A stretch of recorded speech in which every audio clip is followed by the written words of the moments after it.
Welcome to public TV news బులెటిన్ల ముందుగా headlines. Montha తుఫాన్ ఎఫెక్టుతో తెలంగాణ రాష్ట్రంలో వర్షాలు దంచికొడుతున్నాయి.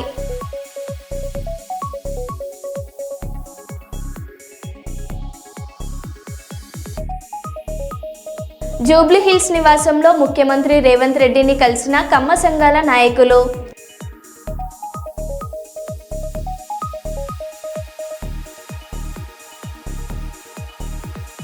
భారీ వర్షాల నేపథ్యంలో ప్రజలు అప్రమత్తంగా ఉండాలని ఎమ్మెల్యే యశస్విని రెడ్డి సూచన.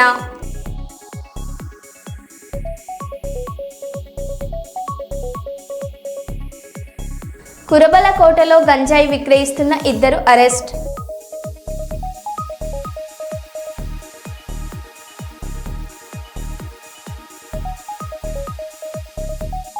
మొంతా సైక్లాన్ తీవ్రతపై అమరావతి సచివాలయంలోని ఆర్టీజీఎస్ కేంద్రం నుంచి విద్యా ఐటీ శాఖల మంత్రి నారా లోకేష్ సమీక్ష.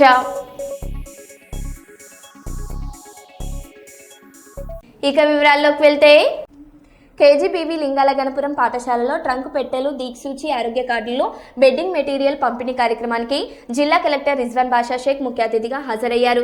జనగామ లింగాల గణపురం మండలం బండ్లగూడెంలో కేజీబీవీ విద్యార్థులకు జిల్లా కలెక్టర్ ట్రంక్ పెట్టెలను పంపిణీ చేశారు. ఈ సందర్భంగా కలెక్టర్ మాట్లాడుతూ విద్యార్థుల అవసరాలను పరిగణిస్తూ జిల్లా వ్యాప్తంగా సహాయ సహకారాలు అందిస్తున్న గంట రవీందర్ను అభినందించారు. విద్యార్థులు చదువుతో పాటు ఆరోగ్యాన్ని కూడా కాపాడుకోవాలని అన్నారు. మెడికల్ పరీక్షలలో వచ్చిన రిపోర్టులకి అనుగుణంగా మెడికల్ అధికారులు ఇచ్చిన మందులను వాడాలని, తల్లిదండ్రులకు హెల్త్ కార్డులను చూపించి మీ ఆరోగ్యం మీద వారికి అవగాహన కల్పించాలన్నారు. ఈ కార్యక్రమంలో principal Annapurna, MEO, DCO, MRO, MPO మరియు ఉపాధ్యాయులు, విద్యార్థులు తదితరులు పాల్గొన్నారు. పిల్లలందరికీ కూడా మీ యొక్క సజెషన్స్, మీ ఇక్కడికి రావడం స్ఫూర్తిదాయకం సార్. అందరికి నమస్కారాలు, విద్యార్థులకు ఆశీర్వాదాలు. నేను గత 10 సంవత్సరాల నుంచి పాలకుర్తి కేజీబీవీలో మొదలై మిగతా అన్ని కేజీబీవీలకు నాతో అయిన కాడికి చేస్తున్నా sir. 10 years above. First Nizamabad జిల్లాలో నేను రైల్వే డిపార్ట్మెంట్లో ఫస్ట్ 10 years పనిచేశాను, సీనియర్ సెక్షన్ ఇంజనీర్గా. తర్వాత అసిస్టెంట్ మోటార్ వెహికల్ ఇన్స్పెక్టర్ అయిన తర్వాత నిజామాబాద్లో పోస్టింగ్ చేస్తే అక్కడ నవీపేటలో కేజీబీవీ నుంచి స్టార్ట్ చేశాను. తర్వాత ఇటు వచ్చాను. ఆడ 12 years కింద స్టార్ట్ చేసి చిన్న వర్క్స్ నాతో అయిన కాడికి చేసే క్రమంలో నేను సార్ ఇక్కడ గత 3 ఏళ్ల కింద కూడా మీరు రాకముందు బెల్లం కూడా సప్లై చేసిన సార్. దాదాపు 10-15 క్వింటాలు ప్రతి సంవత్సరం బెల్లం కూడా. అయితే ఈ మధ్యన ఎక్సైజ్లతో ఇబ్బంది అయ్యి బెల్లాన్ని బంద్ చేసాం. ఇక్కడ జైరాబాద్ నుంచి రావాలి బెల్లం, ఇబ్బంది అయ్యి బెల్లం బంద్ చేశాము. దాన్ని ఐరన్ కాంటెంట్ అమ్మాయిల వరకు వస్తుందని. అదేవిధంగా చిన్న లైట్స్ పోయినా, ఫ్యాన్లు పోయినా, ఏది అవసరం ఉన్నా ఈ 12 కేజీబీల ఒక్కరికి చేస్తే అందరికి చేస్తా. ఎందుకంటే కంగ్రాచులేట్ డోనర్ గంట రవీందర్ గారు. సో జిల్లాలో చాలా విద్యా శాఖలు మరియు స్కూల్స్లో అన్నింటిలో కూడా చాలా వరకు సపోర్ట్ చేస్తున్నారు. So since I have come, I have seen most of the initiatives he has taken for the benefit of government schools కాబట్టి. So this is one important initiative. ఈ బాక్సెస్ చిన్న ఇనిషియేటివ్ అనిపిస్తుంది కాబట్టి this boxes have lot of advantages. So కాబట్టి డెఫినెట్గా this will have a very good plus ఈ box ఈ ఒక్క స్కూల్ ఈ స్టూడెంట్ అని కాకుండా వచ్చే పిల్లలకు కూడా ఉపయోగపడుతుంది. ఈ బాక్సెస్ ఇది ఇంటికి తీసుకెళ్లే బాక్సెస్ కావు, ఇవి ఇక్కడే ఉంటాయి కాబట్టి it will have at least life time period of at least 10 years minimum ఉంటుంది. సో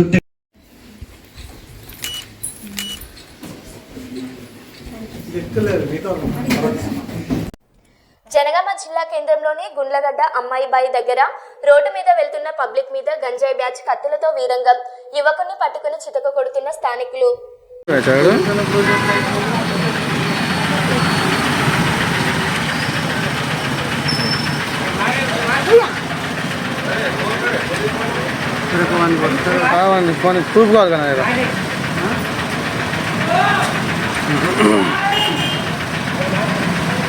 Aku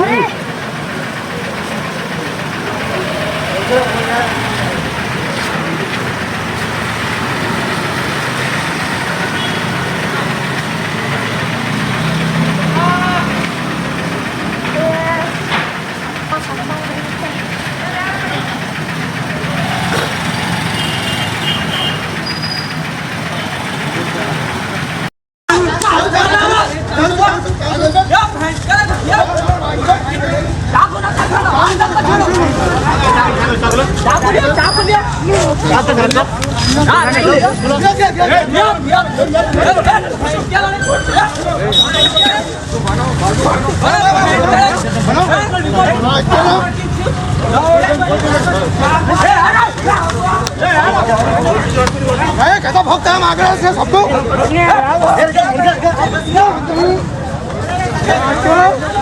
नहीं महाका कैसा भोगता है कुछ नहीं यार सब तुम्हारा महाका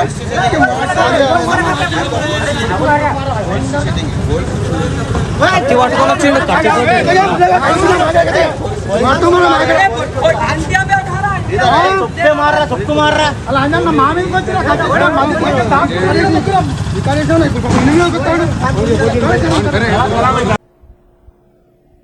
శ్రీకాకుళం రూరల్ మండలం పీజేపేట సముద్ర తీరం కోతకు గురవుతుందని, అందువల్ల తీర ప్రాంత ప్రజలు ఎంతో జాగ్రత్తగా ఉండాలని, అలల తాకిడి తీవ్రంగా ఉండడం కోత జరుగుతుందని ప్రజలు అప్రమత్తంగా ఉండాలని ఎమ్మెల్యే సూచించారు. మంగళవారం ఈ ప్రాంతాన్ని పరిశీలించారు. అలల తాకిడి తుఫాన్ ప్రభావంతో మరింత తీవ్రంగా మారాయని, దీన్ని ప్రజలు గమనించి తగు జాగ్రత్తలు పాటించాలని, అత్యవసర పరిస్థితులు వస్తే వాటిని నియంత్రించేందుకు ముందస్తు ఏర్పాట్లు చేస్తున్నామని తెలిపారు.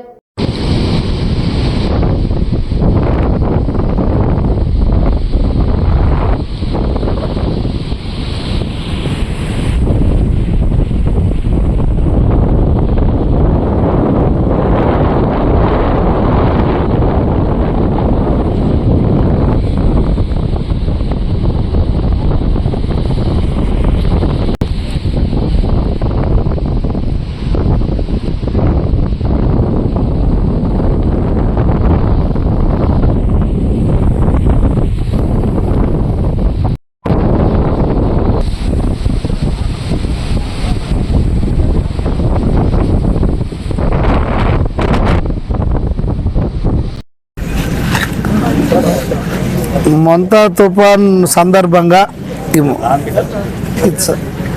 రాష్ట్ర వ్యాప్తంగా గౌరవ ముఖ్యమంత్రి వారు ఇచ్చిన పిలుపు మేరకు ఎక్కడికక్కడే అప్రమత్తమయ్యి అన్ని ఏర్పాట్లు చేస్తున్నాం. దాంట్లో భాగంగా ఈరోజు శ్రీకాకుళం నియోజకవర్గంలో గల తీర ప్రాంత గ్రామాల్లో ఇప్పుడే ఇన్ఛార్జ్ కలెక్టర్ గారు ఫర్మాన్ అహ్మద్ గారు కూడా వచ్చి పర్యటించడం జరిగింది. ఈరోజు ఇక్కడ మా పెద్దగరంగల వనిపేటలో కూడా ఈ తుఫాన్ షెల్టర్ ఉంది. ఇక్కడ వసతులు అన్నీ సరిగా ఉన్నాయా లేవని చూసాం. అన్నీ ఇక్కడ అధికారులు అన్నీ ఏర్పాట్లు చేశారు. నీరు కానీ అలాగే పవర్ సప్లై కానీ అలాగే అవసరమైతే ఫుడ్ అన్ని ఏర్పాట్లు కూడా చేయడం జరిగింది.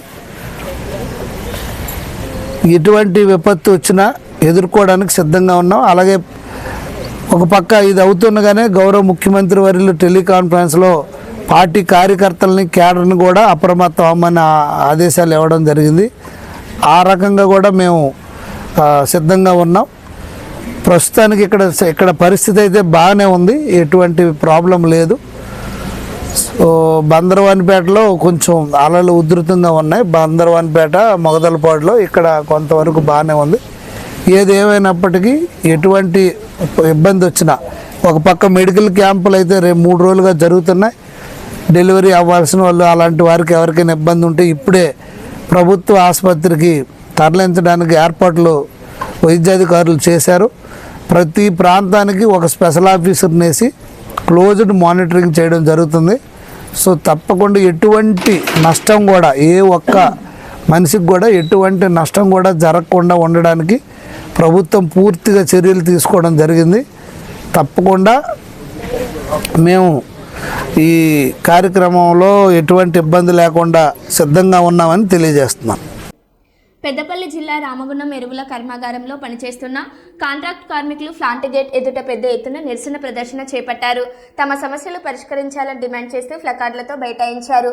సమస్యలు వెంటనే పరిష్కరించాలని నల్ల బ్యాడ్జీలు ధరించి విధులను బహిష్కరించారు. మజ్దూర్ సంఘం కార్మిక నాయకులు అంబట్ నరేష్ మాట్లాడుతూ కాంట్రాక్టు కార్మికుల అలవెన్స్ల బోనస్లు వెంటనే ఇవ్వాలని డిమాండ్ చేశారు. అంతేకాకుండా సమాన పనికి సమాన వేతనం ఇవ్వాలని పేర్కొన్నారు.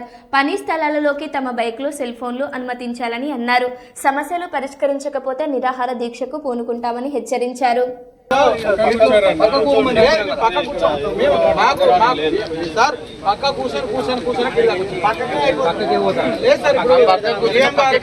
ఒక్క విషయం సార్, ఏమన్నా సోల్ జీఎం గారికి ఆత్మవిమర్శనం చేసుకోవాలి సార్. మీకు పని చెప్పడం కాదు, వాళ్ళు ఆత్మవిమర్శనం చేసుకొని పిలిపించుకొని కార్మికులు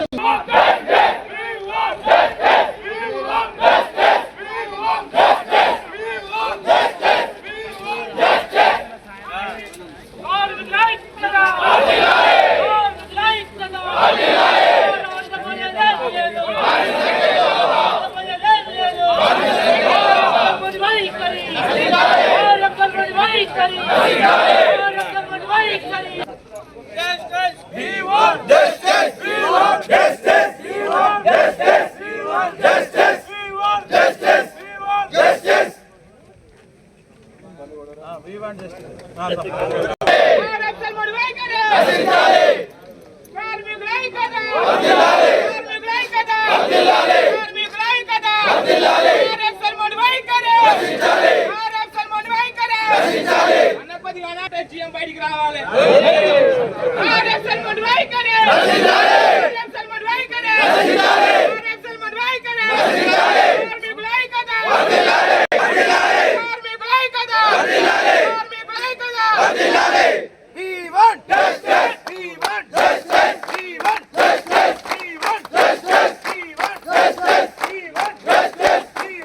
వాటర్ బ్లాక్లో ఫిట్టర్గా పనిచేస్తా.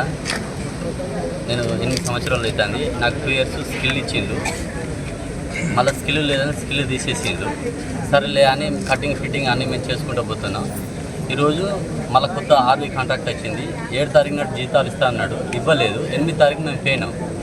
పోతే అక్కడ సూపర్వైజర్ లేదు, ఏ సార్లు లేరు చెప్పేందుకు. అటుల్ సింగ్ అనే ఒక మేనేజర్ వచ్చి మీరు ఎట్లా చేస్తారు, మీరు చేయొద్దు కదా, ఇవాళ కాకపోతే రేపు వస్తాయి అన్నాడు. నేను మాట్లాడినా, ముందుకొచ్చి నేను మాట్లాడితే నువ్వు గేట్ పాస్ ఇచ్చి వెళ్ళిపో, నీకు పని చేయడం చేత కాదు అంటున్నాడు.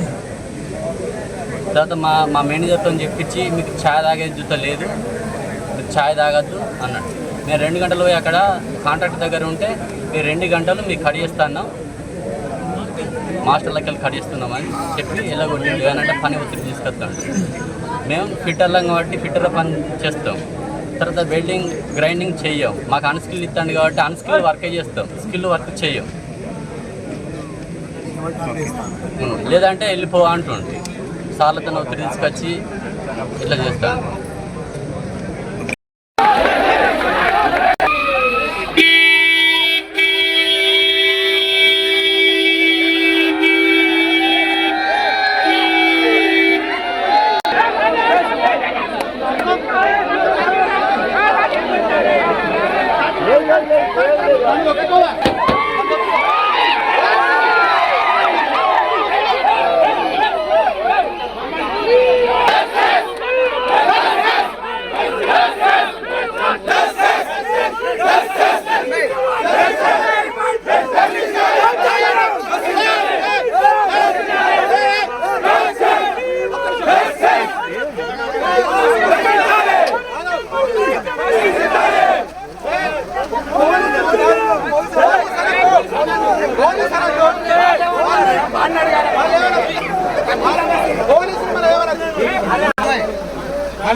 మాట్లాడించినాము. ఏదైనా సమస్యలు అనేటివి ఒక డిస్కషన్ ద్వారా ఏదైనా చెప్పుకోవడం ద్వారా పరిష్కారం అవుతుంది. ఇప్పుడు మీరు ఎంతసేపు చేసుకున్నారు, ఆపేరు, ఎవరు కూడా మిమ్మల్ని కాదనలేదు.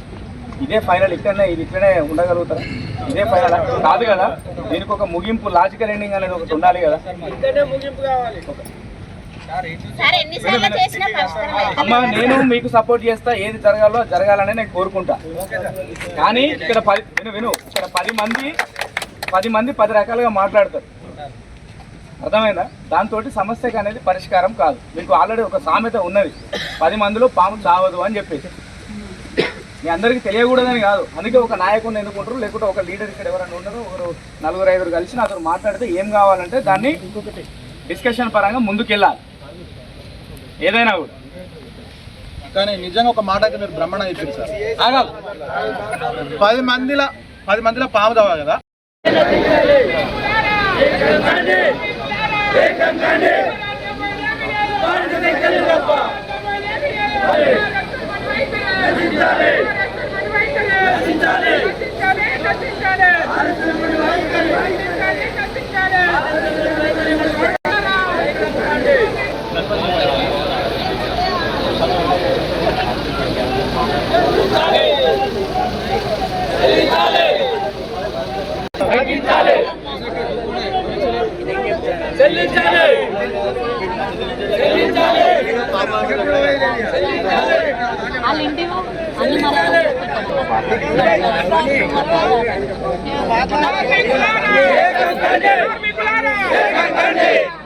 కార్మికుల ఐక్యత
మాట్లాడించినాము. ఏదైనా సమస్యలు అనేటివి ఒక డిస్కషన్ ద్వారా, ఏదైనా చెప్పుకోవడం ద్వారా పరిష్కారం అవుతుంది. ఇప్పుడు మీరు ఎంతసేపు చేసుకున్నారు, ఆపేరు, ఎవరు కూడా మిమ్మల్ని కాదనలేదు.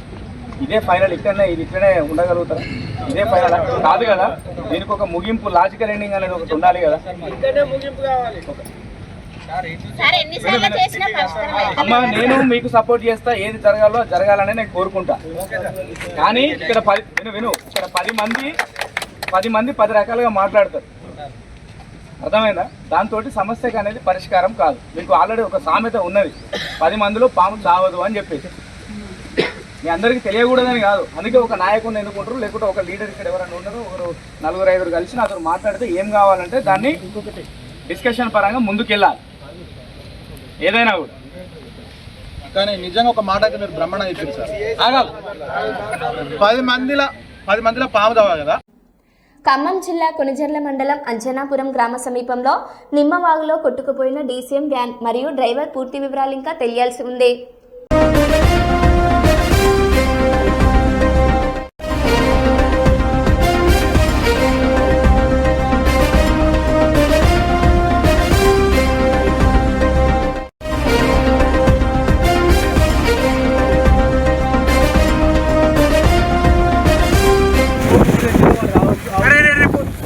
లోపల పోతాడు ఇంకా వాడు.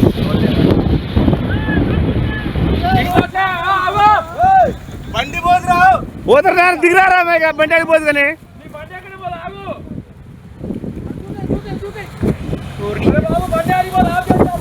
బయట రానా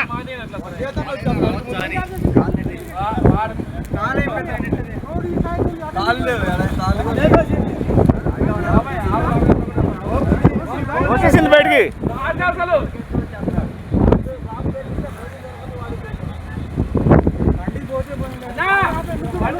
దిగిరారా బండి పాలు వాళ్ళు దిగింది.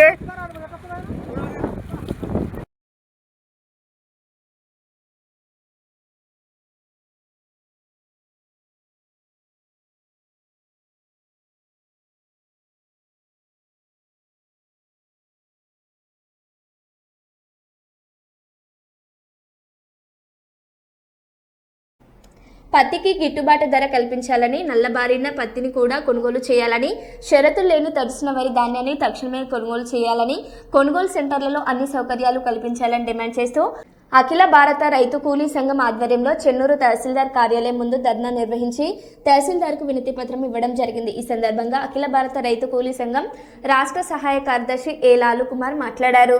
కొనుగోలు చేయాలని, కొనుగోలు చేసి ఎంఎస్పీ ప్రకారంగా రైతాంగానికి గిట్టుబాటు ధర కల్పించాలని అఖిల భారత రైతు కూలీ సంఘంగా మేము ప్రభుత్వాన్ని డిమాండ్ చేస్తూ ఉన్నాం. ఎందుకంటున్నామంటే అకాల వర్షాల కారణంగా రైతాంగం ఈరోజు నష్టపోతున్న పరిస్థితి ఉంది. అప్పుడు ఏదైతే పంటలు వేస్తున్న సందర్భాల్లో పత్తి వేపురాక ఆ విధంగా అక్కడ నష్టపోయిన రైతులు, అదేవిధంగా ఇప్పుడు పత్తి చేతికి వస్తున్న సందర్భాల్లో 75% నుంచి 30% మాత్రమే పత్తి చేతికి వస్తుంది. ఇక్కడ గిట్టుబాటు ధర లేక పత్తి నల్లబారింది, పత్తిలో తేమ శాతం ఉందని ఈరోజు రైతాంగాన్ని ఇబ్బంది పెడుతూ ఈరోజు పత్తి సెంటర్లో కొనుగోలు చేయకుండా ప్రత్యక్షంగా కూడా పరోక్షంగా ఏదైతే మధ్య దళారులు ఉన్నారో మధ్య దళారులకు అవకాశం కల్పించడానికి ఈరోజు ప్రభుత్వాలు పూనుకుంటా ఉన్నాయి. మేమంటున్నాం, పత్తి ఏదైతే ఎంఎస్పీ ప్రకారంగా పత్తిని కొనుగోలు చేయాలి. అదేవిధంగా పత్తి ప్రభుత్వం ప్రకటించినట్టుగా 8,110 రూపాయలు పత్తికి ఇవ్వాలి. అదేవిధంగా వరి ధాన్యాన్ని కూడా కొనుగోలు చేసే విధంగా ప్రభుత్వం చర్యలు చేపట్టాలి. ఎందుకంటున్నామంటే అనేక కొనుగోలు సెంటర్లలో రైతాంగం ఇబ్బంది పడుతున్న పరిస్థితి ఉంది. రైతాంగం కొనుగోలు సెంటర్లలోకి పోయిన తర్వాత రైతులకు వాళ్ళు తీసుకొచ్చిన ధాన్యాన్ని రక్షించడానికి ఈ వర్షాల కారణంగా వరి ధాన్యాన్ని రక్షించుకుందామంటే తాటిపత్రులు కానివ్వండి రక్షణ కల్పించాలని పరిస్థితి ఉంది. కాబట్టి రైతులు ఏదైతే సిసిఐ సెంటర్లలో కొనుగోలు సెంటర్లలో తీసుకొస్తారో వాళ్ళ పంటను రక్షించే విధంగా తాటిపత్రి లాంటి అన్ని సౌకర్యాలు కూడా ప్రభుత్వం కల్పించాలి. అంతేకాదు ఈరోజు అనేక కొనుగోలు సెంటర్లలో కూడా మౌలిక సౌకర్యాలను కూడా ప్రభుత్వం ఏర్పాటు చేసే విధంగా ప్రభుత్వం చర్యలు చేపట్టాలి. అదేవిధంగా రాష్ట్ర వ్యాప్తంగా చూసుకుంటే రాష్ట్రంలో ప్రథమ స్థానంలో మన వరి పంట ఉంది. వరి పంట భారతదేశంలో గొప్పది మన ప్రాంతం అని ఈరోజు ప్రభుత్వాలు చెప్తా ఉన్నాయి. రాష్ట్రం మొత్తం మీద 149 టన్నుల వరి ధాన్యం చేతికి వస్తూ ఉంది. కానీ ప్రభుత్వం 75 టన్నుల లక్షల వరి ధాన్యాన్ని తీసుకుంటా అని ఈరోజు ప్రభుత్వం చెప్తా ఉంది. మరి తక్కిన వరి ధాన్యాన్ని ఎవరు కొంటారు అన్న విషయాన్ని కూడా ప్రభుత్వం ప్రకటించాలి. అంటే రైతులకు వాస్తవ విషయం చెప్పకుండా రైతులకు ప్రతి క్షణం ఎప్పటికప్పుడు చైతన్యం కలిగించాలి. రైతులకు విషయాలని చెప్పాలి. రైతులు పత్తికెంత వరికెంత ప్రకటించాలి. కాబట్టి రైతాంగానికి నష్టపోకుండా కాపాడవలసిన బాధ్యత ప్రభుత్వాన్ని. నీది ప్రభుత్వం ప్రజాపాలన ప్రభుత్వం అంటున్నావు. ప్రజాపాలన ప్రభుత్వంలో ప్రభుత్వాన్ని రైతాంగాన్ని రక్షించవలసిన బాధ్యత మీ పైన ఉంది. ఎందుకంటున్నామంటే దేశానికి రైతే రాజు, రైతు లేనిదే రాజ్యం లేదు, దేశానికి రైతే వెన్నుముక్క అని ఈరోజు మాటలకు పరిమితం కాదు, చేతలకు పరిమితం కావాల్సిన ప్రభుత్వాలు ముందుకు రావాలి. రైతాంగాన్ని ఆదుకోవాలి. రైతాంగానికి అన్ని రకాల సౌకర్యాలు సమకూర్చినప్పుడు మాత్రమే నిజంగా మీది ప్రజాపాలన, ప్రజాప్రభుత్వం అంటాం. కాబట్టి రైతాంగానికి ఇబ్బంది కలగకుండా చూడాలని, రైతులు ప్రతినిధించిన ప్రతి పంటని కూడా కొనుగోలు చేసే విధంగా ప్రభుత్వం చర్యలు చేపట్టాలి. అలా చర్యలు చేపట్టడం వల్ల ఖచ్చితంగా అఖిల భారత రైతు కూలీ సంఘం ఆధ్వర్యంలో పెద్ద మొత్తాన ఉద్యమం చేస్తాం, రైతాంగాన్ని ఏకం చేస్తాం, రైతుల సమస్యలు పరిష్కరించే వరకు ఉద్యమాన్ని కొనసాగిస్తామని అఖిల భారత రైతు కూలీ సంఘంగా ప్రభుత్వాన్ని డిమాండ్ చేస్తూ హెచ్చరిస్తా ఉన్నాం. Ramagundam police commissionerate Mancherial zone ఇందారంలోని మహీ ఫంక్షన్ హాల్లో అమరవీరుల త్యాగాలకు నివాళిగా జైపూర్ సబ్ డివిజన్ పోలీస్ ఆధ్వర్యంలో మెగా రక్తదాన శిబిరం ఓపెన్ హౌస్ కార్యక్రమంకు అంబర్ కిషోర్జు గారు ముఖ్య అతిథిగా హాజరై మంచిర్యాల డీసీపీ భాస్కర్ ఐపీఎస్తో కలిసి ఓపెన్ హౌస్ రక్తదాన శిబిరాన్ని ప్రారంభించి రక్తదానం చేసిన వారికి ప్రశంసా పత్రాలను అందజేసి అభినందించారు. విద్యార్థులకు ప్రజారక్షణ భద్రత సంబంధించిన పోలీస్ చట్టాల గురించి, పోలీస్ విధులపై షీటీమ్స్ భరోసా సెంటర్స్ గురించి, కమ్యూనికేషన్ సిస్టమ్ గురించి, ఫింగర్ ప్రింట్ డివైస్ల వల్ల BD team equipment, dog squad, traffic equipment, road ప్రమాదాల speed laser gun, traffic rules, traffic నిబంధనలు, రోడ్డు నిబంధనల గురించి మరియు సైబర్ నేరాల గురించి, పోలీసులు ఉపయోగిస్తున్న సాంకేతికత గురించి, షీటీమ్ భరోసా గంజాయి, ఇతర మత్తు పదార్థాలకు సంబంధించిన కిట్ తదితర స్టాల్స్ ఏర్పాటు చేసి సంబంధిత అధికారులు, సిబ్బంది, విద్యార్థులకు పూర్తి స్థాయిలో అవగాహన కల్పించారు. పలు ప్రైవేట్ ప్రభుత్వ పాఠశాలలు, కళాశాల విద్యార్థులు పెద్ద ఎత్తున పాల్గొని కార్యక్రమాన్ని విజయవంతం చేశారు. ఈ సందర్భంగా సిపి గారు మాట్లాడారు. మన దేశం గురించి, మన రాష్ట్రం గురించి ఆలోచన చేసి త్యాగం చేసుకోవడానికి సిద్ధంగా ఉంటే మొత్తం రాష్ట్రానికి చాలా మంచి డెవలప్మెంట్ ఉంటుంది, సొసైటల్ హార్మనీ ఉంటుంది. అదేవిధంగా మన రాష్ట్రం మీద ఎప్పుడు కూడా దాడి జరిగిన వేరే కంట్రీ ద్వారా, వేరే ఎన్నికల్ ఫోర్సెస్ ద్వారా, అప్పుడు కూడా మనం అందరి కలిసి మన కంట్రీకి ప్రొటెక్ట్ చేయగలుగుతాము. మీ అందరికీ నా రిక్వెస్ట్ ఉంది, దయచేసి ఈ అందరి విషయంలో మీ ఫ్రెండ్స్ కూడా ఎవరు ఇక్కడ రాలేకపోయారు వాళ్ళకి కూడా షేర్ చేయండి. మీరు ఎక్కువ సంఖ్యలో పోలీస్ బలంలో కూడా జాయిన్ చేయండి. వేరే సెక్యూరిటీ ఫోర్సెస్ లో కూడా మీరు జాయిన్ చేసి ఈ కంట్రీకి డెవలప్మెంట్ లో మీరు కాంట్రిబ్యూట్ చేయండి. థ్యాంక్ యూ అన్న. మరో బులెటిన్లో మళ్ళీ కలుద్దాం. Stay tune.